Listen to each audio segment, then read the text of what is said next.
Hi, my name is Natalie Mojica, and I'm a writer with a passion for poetry and figurative language. I write so that people understand where I come from, and I hope hearing this piece reminds you of where you come from too. This is a poem entitled La Sangre me llama. DR was always DR, like how Park Chester was Little Bangladesh and Washington Heights was Santo Domingo. I know DR like how I imagine my grandmother knows New York. This is to say, I do not know it at all. But my mother does. When we arrive at her house, she frowns. Something is different. Places change people, this I have always known. But places change without people to love them too. My mother reminisces about sidewalks that aren't cracked and plants that aren't dead. I feel bad for her, but I also feel bad for myself. We are both the same. We have fallen in love with islands that don't know us anymore.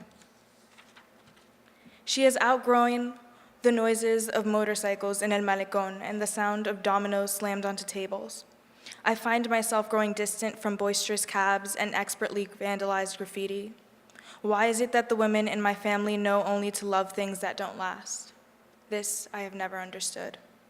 Still, she asks about what's going on in her barrio every time her friends call. She turns up the volume when she hears the news say anything remotely connected to the motherland.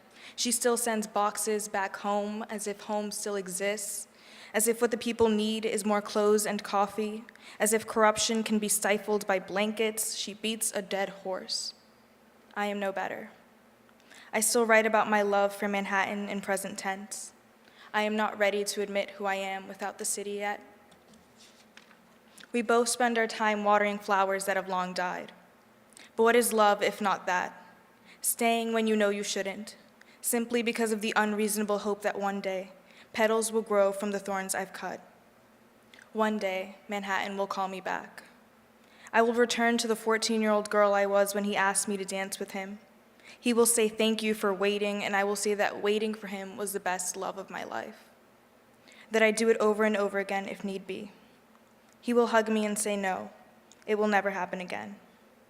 Maybe one day DR will call my mother back too. She will sniff his collar and probably smell another woman's perfume. She will scream that this is not the love she sends boxes back home for, but she will forgive him. Because the women in my family have a tendency to forgive the men that break promises to them. Thank you.